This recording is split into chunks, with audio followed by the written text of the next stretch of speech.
Non, non, jamais ne passera. La parole de Dieu, jamais ne passera. Oh, non, non, non, non, non, jamais ne passera. La parole de Dieu, jamais ne passera. Oh, si tu es crédule, c'est toi qui passeras. Oh, la parole de Dieu, jamais ne passera. Si tu es retrograde, c'est toi qui passeras. Oh, la parole de Dieu, jamais. Si tu es fatigué, c'est toi qui passeras. Oh, la parole de Dieu. Oh, non, non, non, elle est la vie éternelle. Non, non, non, jamais ne passera. Oh, la parole de Dieu, jamais ne passera. Au commencement, jamais était la parole. La parole était avec Dieu, elle était Dieu. Elle se fait comme elle est venue au milieu des ténèbres, les ténèbres l'ont rejetée. Elle est venue en tant que lumière, les ténèbres l'ont encore rejetée.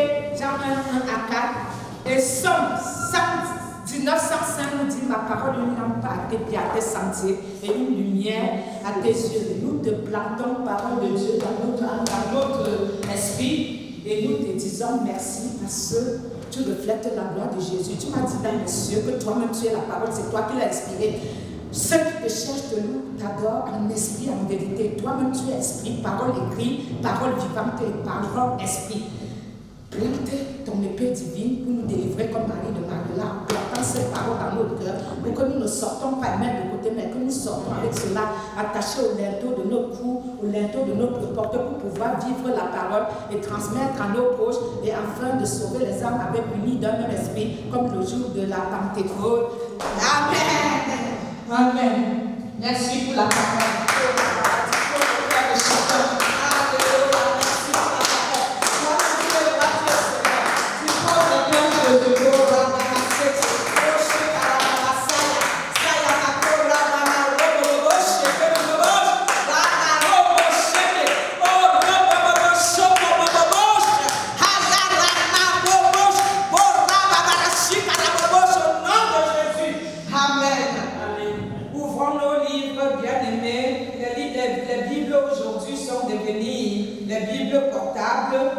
Et j'aime la Bible écrite, moi. La Bible écrite, j'aime bien, quelle qu'en soit celle que tu as, pourvu que la parole soit la parole, pourvu qu'elle soit la Bible. Amen. Nous voulons aller à... J'ai dit qu'on va rentrer tôt aujourd'hui. Tôt, oui, parce que depuis quelques semaines, on ne veut pas que tu te fermes. Maintenant, on nous a coupé le truc. C'est comme ça. Ouvrons la Bible, je vous ai dit à Zacharie 3. Si quelqu'un pourrait filmer à au milieu de la parole, filmer un peu pour le roseau en quelques minutes, parce qu'on croit que le courant de loi n'existe plus. Si il a dit qu'on filme toujours même 2 secondes, quelques 2 secondes, sans couper au moins pour qu'on entende ce qu'on dit. En quelques temps, il faut faire avec mon portable en quelques secondes pour qu'on comprenne ce qu'on veut dire en quelques minutes pour que les gens qui prient pour la fermeture de couronne de loi, pour que ceux qui sont encore au roseau leur disent que le couronne de loi existe toujours et qu'ils ne meurent pas entendre d'abord voir la loi de Dieu avant de s'en aller. Parce que l'ennemi meurt, il ne voit pas la gloire de Dieu. Alors, il faut voir la gloire de Jésus. Zacharie 3. C'est Zacharie 3, j'ai dit. On va faire de verset en verset. Zacharie 3 et de verset 3 à 10, mais on va faire quelques versets. Amen. Amen. Amen. Cette parole, j'aime beaucoup. L'Éternel m'a donné, je crois que c'est un encouragement. Amen. Nous sommes à Zacharie 3 et nous allons décortiquer quelques morceaux. Morceau 2 et morceau 3 aussi. Le morceau 7, 8, 9. Voilà. Donc de 1 à 2, à 3, à 4, à 7, et on va décortiquer à 9. Amen. Donc, presque tous Zacharie, ce n'est pas beaucoup. Et donc, nous venons, cette parole que Jésus m'a donnée, je crois que c'est un encouragement pour toi, et c'est aussi un encouragement pour l'Éternel aussi. Je crois que ton cœur est disposé, que tu sois figé à cette parole, avec âme et esprit. La posture compte aussi. pour la parole de Dieu, comme j'ai toujours dit. Amen. Et donc, Zacharie, qui est vraiment les prophètes, nous sommes dans les prophètes. Zacharie, vous saviez, c'est un prophète. Zacharie, nous sommes dans les prophètes. Le Seigneur m'avait dit dans les cieux de lire beaucoup les prophètes. Nous venons là à Zacharie 1. Et dans le 3, nous allons commencer par un Amen. Il me fit voir Josué, le grand sacrificateur, debout devant l'ange de l'Éternel. Et Satan qui se tenait à sa droite pour l'accuser. Et l'Éternel dit à Satan que l'Éternel te réprimande. Est-ce que tu sais que, bien-aimé, à tout moment, tu sais que Job aussi, quand Job était vertueux, Job était un homme intègre sur la terre, dans sa génération, Job était quelqu'un qui était intègre, qui était digne, qui était fidèle. Job était vraiment quelqu'un qui était un enfant de Dieu exemplaire. Et nous savions bien que le diable l'avait accusé, Satan l'avait accusé, et c'est la même chose ici. Dans la présence de Dieu, le diable est là, dans la présence des anges, le diable est là, et même dans les églises. Malheureusement, le diable est là, c'est un accusateur. Quand tu marches avec quelqu'un, la personne commence à accuser, c'est qu'il y a déjà quelque chose qui se passe, il faut arranger vite ça. Les accusations viennent toujours du diable. Quand on aime quelqu'un, l'amour pardonne tout, on ne peut pas l'accuser. Nous voyons dans le premier verset simplement que Satan était là et Satan était en train d'accuser l'Éternel. Donc là, l'ange a dit, l'ange ici représente l'Éternel parce que dans l'Ancien Testament, il faut savoir que les gens confondaient l'Éternel avec les anges. Moi-même, quand j'ai vu Jésus, j'ai dit, j'ai vu Dieu. Parce que c'est des choses simples. Les anges sont simplement quoi? Je vous avais dit, les anges étaient ces êtres célestes que Dieu a créés à son service et à ton service pour servir de Dieu là-haut à la terre. Alléluia. Donc ce sont des éléments. On n'a pas le droit d'adorer les anges. Et c'est nous, en majorité, qui jugerons les anges. Si tu travailles jusqu'au bout, toi travailles à tout bien. Et donc nous voyons aussi que l'ange est venu dire qu'il faut que Satan qui accuse soit reprimandé. Parce que quand tu es reprimandé, bien aimé, quand tu es reprimandé, ça veut dire simplement que étant reprimandé, on te reprend. Ça veut dire ce que tu es en train de dire n'est pas bien. Quand une maman te reprimande, elle te donne des chiffres, elle peut te frapper à la fesse, reprimander, veut dire simplement qu'on te reprend et on te ramène à l'ordre. Si tu n'étais pas positionné en position, tu dois te repositionner. Donc, quelque part, il faut savoir que de l'autre côté, le diable n'avait pas le droit de l'accuser parce que c'est un fausseur. Il vient pour dérober, il vient pour voler, pour détruire. Il n'aime pas où il y a l'unité, il n'aime pas Dieu, il n'aime pas ceux qui servent Dieu finalement. Donc il était venu dans cette présence-là, le diable, pour simplement accuser. Et là, en ce lieu-ci, l'ange qui représente l'Éternel lui a réprimandé carrément. Et puisque Jérusalem et le serviteur Josué étaient placés par l'Éternel, donc il n'avait pas le droit d'accuser le serviteur de l'Éternel, parce que même dans les cieux, ils allaient sur la terre, les anges, le Seigneur a montré, accompagné des anges, le diable courait sur la terre pour aller persécuter les envoyés de Dieu. Il n'aime pas Dieu, il n'aime pas les envoyés de Dieu qui sont intègres, ni les enfants de Dieu qui sont intègres. Et restons intègres, quel qu'en soit ce qu'il fera, l'Éternel combattra pour nous selon Exode 14, 14. Amen. Amen. Et donc Josué, tu sais qui était Josué? Josué était donc un serviteur de l'Éternel. Et ce serviteur de l'Éternel, sacrificateur, avait un statut typologique. Et il était donc conféré à servir l'Éternel.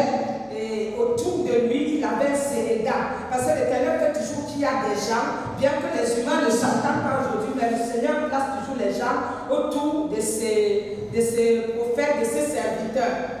Et donc, il avait reçu un titre royal. Et tu sais, un titre royal, c'est comme le titre de prince. Quand je suis princesse au Cameroun, je préfère être princesse de l'Éternel. Et donc, j'hérite de la dynastie de la royauté, je préfère la royauté céleste. Alléluia, parce que la royauté du village, là, c'est l'esprit sorcellerie. Et donc, moi, j'ai déjà coupé mes liens, fait ma cure d'âme déjà, et couru pour dire que laissez-moi tranquille, ne me persécutez plus, de pousser l'église à se fermer, les gens à me persécuter. Moi, je romps tous les liens avec vous, Faya, au nom de Jésus. Et moi, je préfère tourner mon dos contre vous et suivre seulement l'héritage céleste. Je suis de la dynastie royale céleste. Donc, avec ma tradition, ma milité, nuit, les crânes, je n'ai plus rien à y voir. Alléluia.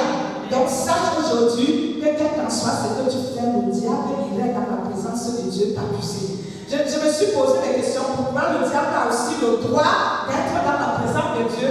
Mais c'est parce qu'il était l'ange le plus aimé, Lucifer, le plus beau des anges.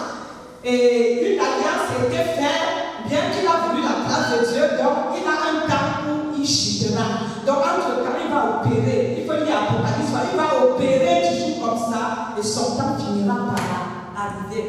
Donc ceux qui persécutent doivent savoir que quand l'esprit diabolique entre à toi, tu deviens l'accusateur, tu exposes les employés de Dieu, tu vides les églises comme courant de bois, tu pars, mais vidant une église comme courant de bois, ce n'est pas comme d'autres églises, c'est très dangereux. Et donc c'est une église où Dieu lui-même tient le bouclier du combat. Et donc c'est très terrible que nous puissions pas vraiment comprendre que nous devions vivre une vie qui honore Dieu. Si nous vivons une vie qui honore Dieu, même au moment que le diable nous accuse, l'Éternel combattra pour nous. Il nous justifiera. Et donc, il faudrait que nous comprenions que Josué était donc ce sacrificateur que l'Éternel a vraiment préparé pour gérer un peuple comme moi à la couronne de gloire. Précisément, il place toujours quelqu'un à la tête d'une œuvre. Et donc, sache que si ta vie honore Dieu, Satan serait réprimandé dans ta vie. C'est-à-dire que tu n'aurais pas toi à faire le combat. Si ton combat est de vivre une vie sanctifiée, une vie qui honore Dieu, c'est Jésus qui combattra pour toi. Exode 14. Amen. Donc ici, nous voyons bien que sa présence au milieu de Josué et les anges, sa présence n'est pas venue pour aimer Josué, c'est venu pour accuser.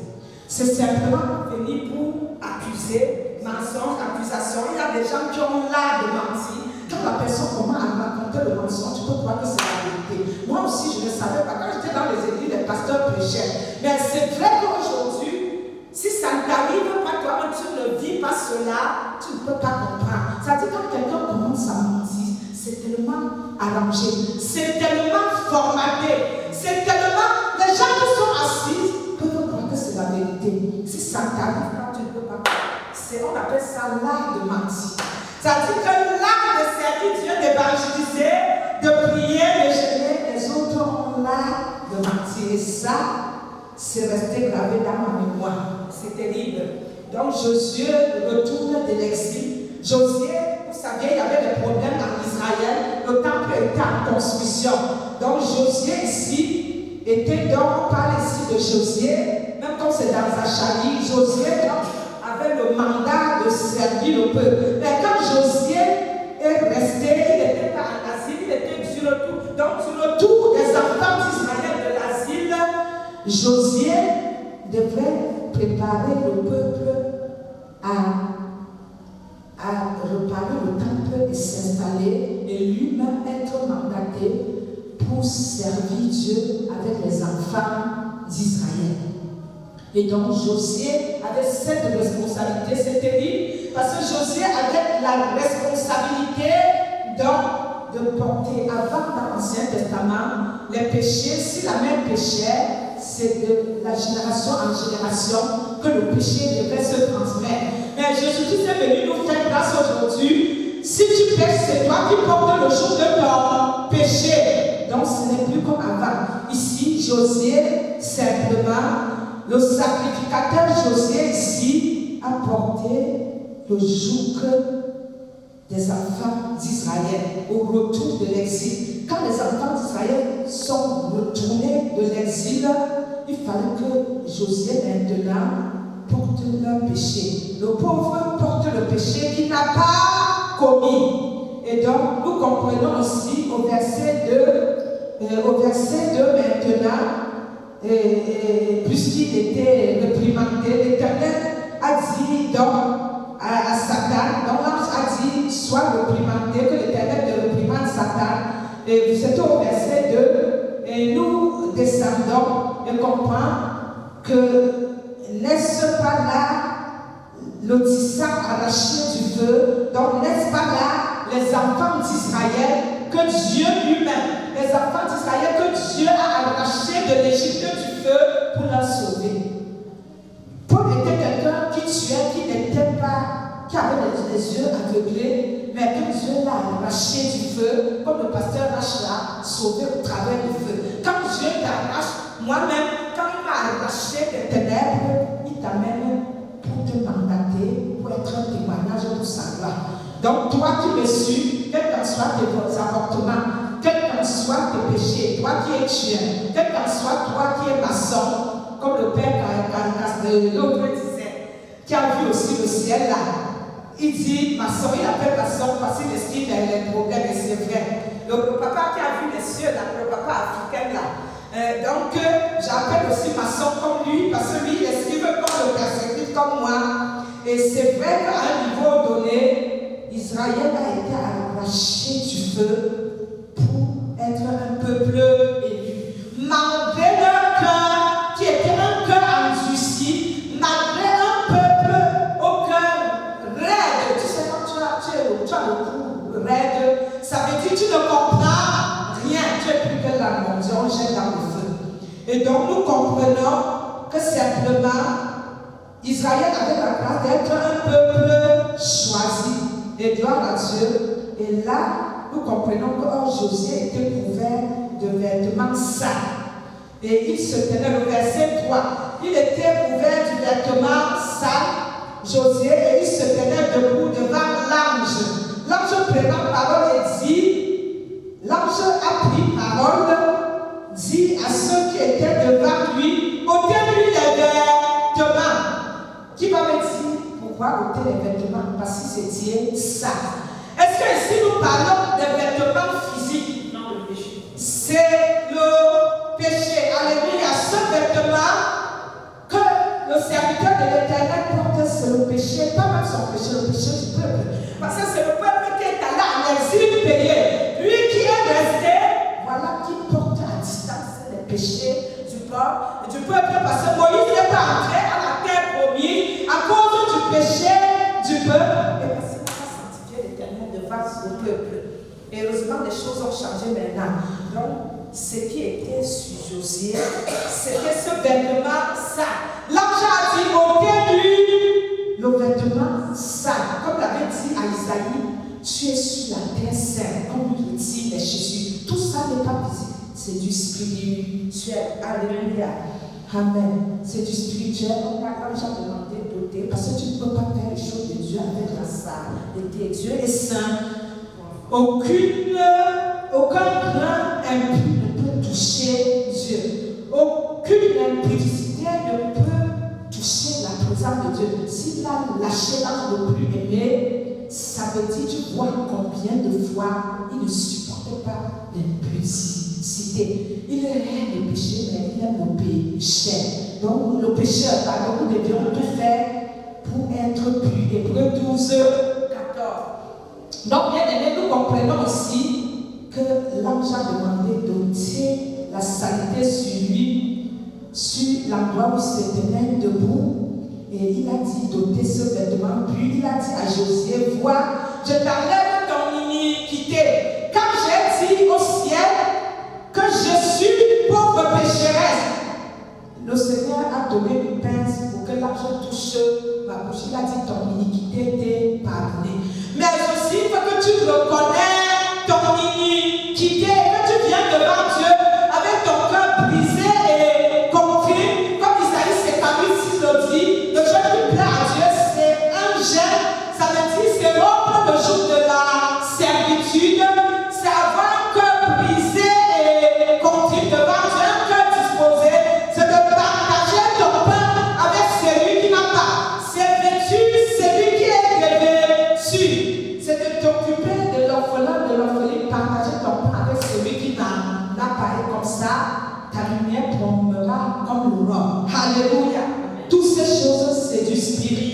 spirituelle. Si on ne comprend pas par révélation, la Bible, on ne peut pas la maîtriser. Il faut la discuter comme les chrétiens de Béret à Actes pour que, comme Paul a dit, ce n'est pas par la parole des hommes que j'ai connu les choses que je vous apporte, mais c'est par révélation. Tu dois être une femme, un homme révélé. Si tu ne vis pas la révélation, tes affaires vont dormir et tu ne progresseras jamais. Même maman Sarah qui vit la révélation est si persécutée. Jésus était si persécuté. Mais toi qui ne jettes jamais, toi qui ne fais jamais rien qui honore Dieu, toi qui n'obéis jamais, comment veux-tu aller juger Matthieu 19, les 12 tribus d'Israël et les anges? Quelqu'un m'entend quelque part, alléluia. Il faut que tu prennes des initiations. J'ai commencé ce que tu vas faire l'année prochaine. J'ai commencé cette nuit à laisser mon téléphone. J'ai commencé cette nuit à laisser mon téléphone au salon. Hey, yara, baba, yara. J'ai commencé dès cette nuit, avant même le 25 décembre 2019, à laisser mon téléphone branché au salon. C'est plus tard, après toutes mes prières, la louange, l'adoration, la parole préparée, que j'ai pris pour voir si j'ai de l'urgence. Et même, je dois crier pour répondre. Parce qu'il y a des gens qui sont derrière, comme la mère de fête, et ils disent comme un Américain dit de t'amener aussi, rester derrière. Il faut avancer. Parce que le temps est mauvais. Commence à divorcer avec ton téléphone, à voir ce que tu vas, avec qui tu vas marcher en 2020. Les gens sont en train de mourir. L'enlèvement, nous n'irions pas tous pendant l'enlèvement. Le Seigneur peut venir te chercher. Me chercher, il faudrait que tu sois au sein d'Abraham pour attendre le jugement dernier. Mais ceux qui vont en enfer, ils vont anticiper en enfer.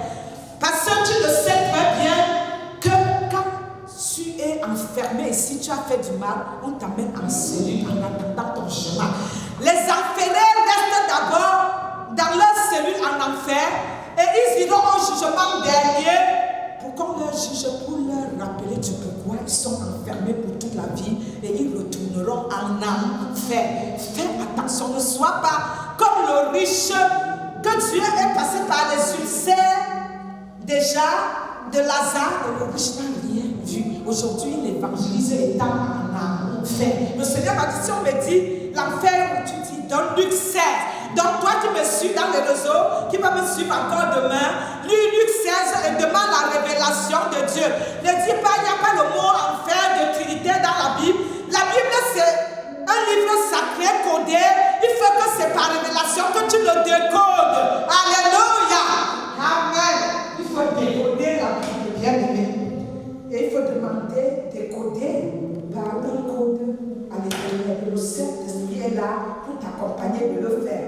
Donc il faut comprendre très bien que quand tu portes un sale vêtement, on ne te dit pas de bijoux. Il y a des gens qui mettent tellement du. Tu sais, quand j'étais aussi jeune, avec les 50 ans aussi, je faisais ça. Quelqu'un m'a dit, il y a une servante de Dieu Napo que tu es encore jeune. Tout le temps me dit que tu es encore jeune. Je dis, si tu m'avais vu avant, j'étais un poisson. Pardon. J'étais un poisson. Je dis en chair, comme je dis toujours. Quand j'entrais quelque part, de la tête aux pieds, je dis en chair. Je dis en chair. Je dis en chair. Maintenant, les leaders ont dit, quel qu'en soit, comment tu as dit en chair, je te rattrape. Et la fraîcheur et la beauté restée intérieure. Quand j'évangélise, c'est ça que je dis. J'évangélise à 6 heures. Les gens sont fâchés. Je leur annonce l'amour de Jésus. Et ça seulement, ça me donne la fraîcheur, la jeunesse dans mon cœur. Papa, bon, qui est parti, ça m'encourage encore. Je veux y arriver, je le crois Jésus. Amen. Et il faut ôter les vêtements. Ça veut dire, Hébreux 12, 14, sans la sanctification, la paix avec tout ce corps ne verra la face de Dieu. Et donc voilà que José doit ôter les vêtements sur la tête sainte. À la couronne de l'œil, il faut que tu ôtes tes vêtements saints de péché. Parce que ici nous vivons la sanctification, nous vivons le pardon, la sanctification, la pureté. Les pécheurs ne résistent pas dans l'assemblée des saints. Ici c'est la sainteté. En disant, on me le dit, maman c'est trop sainteté. S'il y a deux qui parlent avec lâcheté,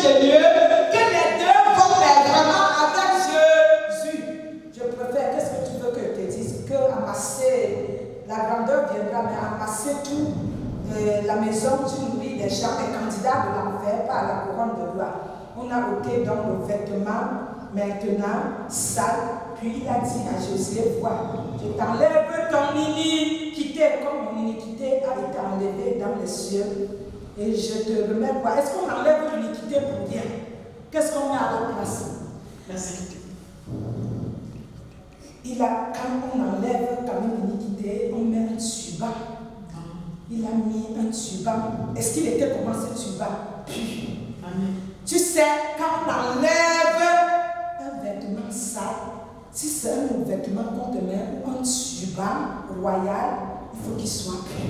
On ne peut plus rien te mettre d'impur. On ne peut pas enlever l'impudicité pour mettre l'impudicité.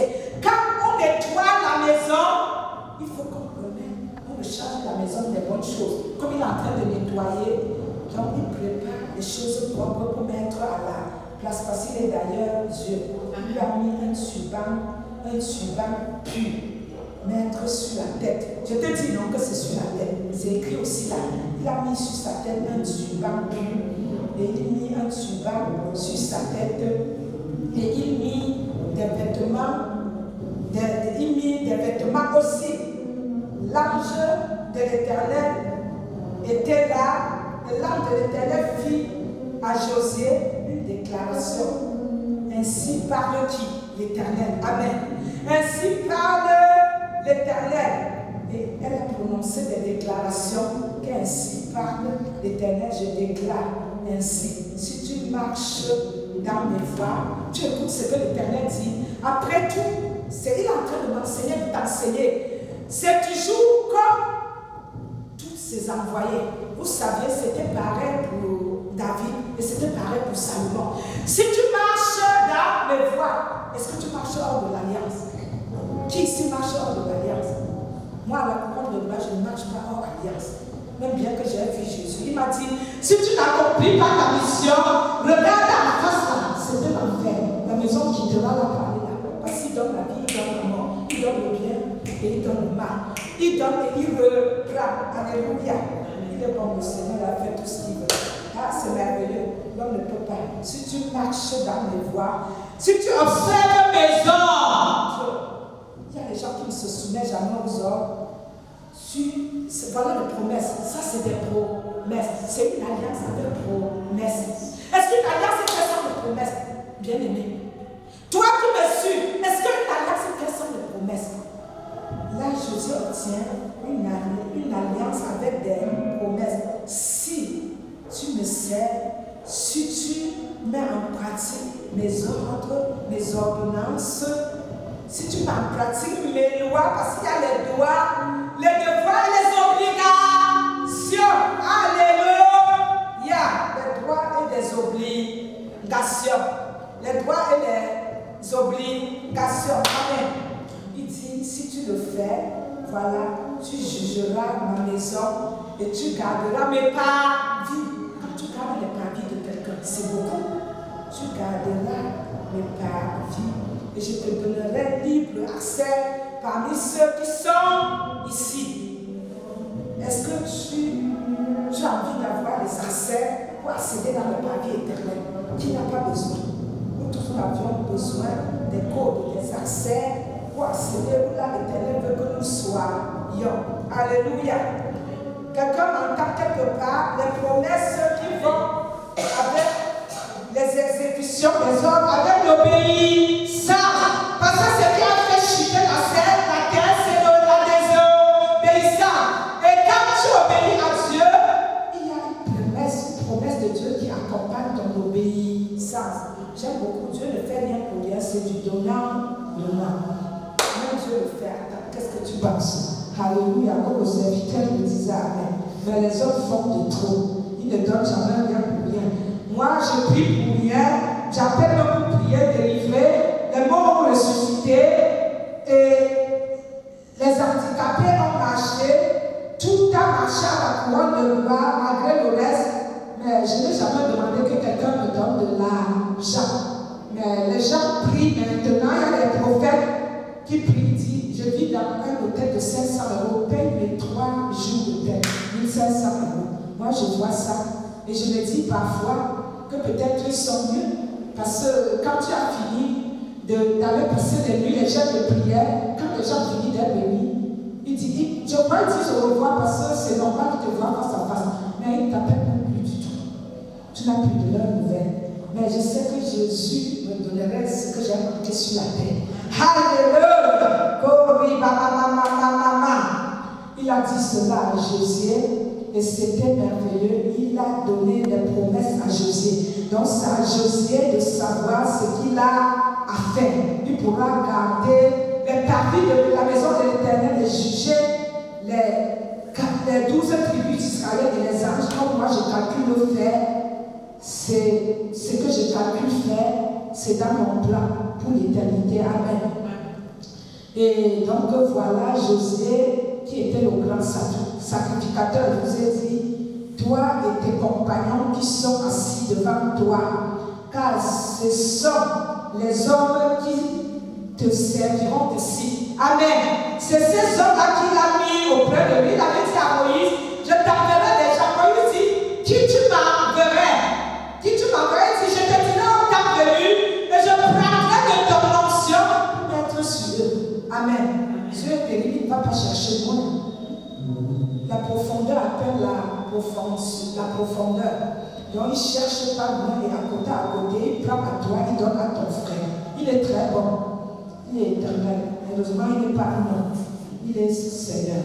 Et il dit, voici, je ferai venir mon serviteur, le germe, car voici pour ce qui est de la pierre que je place. Regarde la pierre qu'il va placer. Cette pierre-là, il graverait lui-même un nom dessus. Amen. Lui-même, c'est les encouragements. Lui-même, le Seigneur, il dit, il y a 7 yeux. Qui connaît les 7 yeux? Qu'est-ce que ça représente les 7 yeux? Les 7 yeux que nous parlons aussi représentent les 7 esprits de Dieu qui tournent sur la terre. Amen. C'est Apocalypse 4. Les 7 yeux que nous parlons aussi, c'est les 7 yeux de l'Éternel qui tournent sur toute la terre. C'est pour cela que devant lui, tu es dévêtu. Devant lui, tu n'es pas caché. Ni son 139, ça va te dire. Même si tu n'es qu'à l'endroit la plus sombre, il te voit. Une caméra est fixée de haut sur la terre. Amen. Il parle des 7 yeux, donc les 7 esprits de Dieu. Et sur cette seule pierre, il placera une pierre. Voici, je graverai moi-même ce qui doit y être gravé, dit l'Éternel des armées. Et j'enlèverai l'iniquité de ce pays en un jour. Et ce jour-là, dit l'Éternel,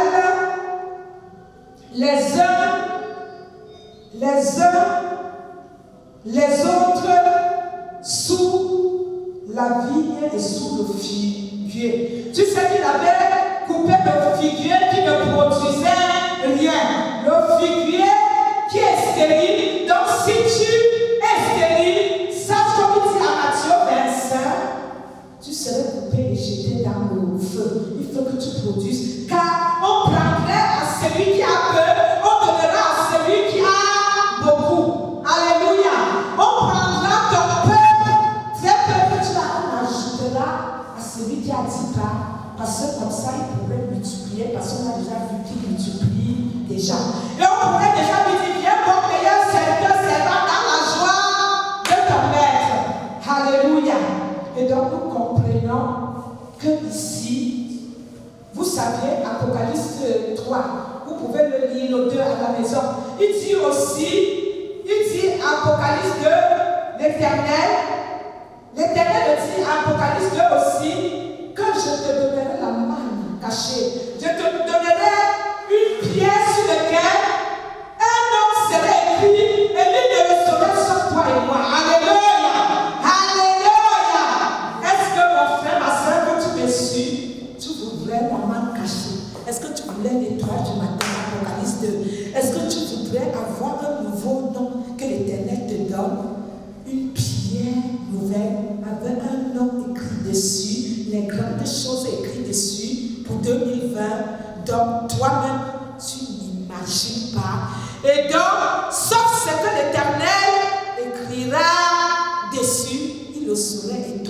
si tu veux cette dimension-là, entre en travail, passe les nuits de prière, les jeûnes, les retraites de prière, cherche parce que c'est des violents qui s'emparent du royaume des cieux. Tout travail vaut un salaire. Si tu veux l'élévation, tu veux monter, bientôt nous on fera nos proclamations, même si la veillée ne serait pas à salle. Je t'invite déjà au bout du film. La veillée commence à 22h le 31 décembre. Au lieu de courir partout, reste chez toi, tu te connectes, ne t'ennuie pas. On va faire les proclamations, on va faire les déclarations qu'on a réceptionnées pour que tu accèdes à 2020 avec une pierre, avec des choses écrites dessus, préécrites, que tu ne saurais pas, sauf quand l'Éternel révélera. Et cela te sera ensuite révélé. Alléluia. Jésus-Christ est très bon. Il est bon. Oh, Jésus est bon. Il est bon. Il est merveilleux. Il a fait des promesses à Jésus. Il ne peut pas faire quoi que ce soit l'Éternel sans ses promesses. Il a fait une alliance avec son serviteur, accompagné des promesses. Et donc, José ici a un statut typologique. Et donc, José ici est conféré à servir l'Éternel avec des ministres que l'Éternel a mis auprès de lui et il reçoit un titre royal. Je ne sais pas quel titre tu as, bien aimé, mais je sais que José ici, il reçoit un titre royal. Tu dis qu'on t'appelle apôtre, prophétesse. Il y a des gens qui s'autoproclament, Matthieu 19, et il y a des personnes qui sont les élus depuis le ventre de leur mère, comme prophétesse Sarah, ceux qui s'autoproclament, ceux que le monde dit, nous faisons les réseaux, viens, tu es tel, on te donne le nom de tel. Si tu t'autoproclames prophète, apôtre, pour dire que les fondements de l'église sont donnés par les apôtres, les fondements de l'église sont donnés par les prophètes, les enseignants.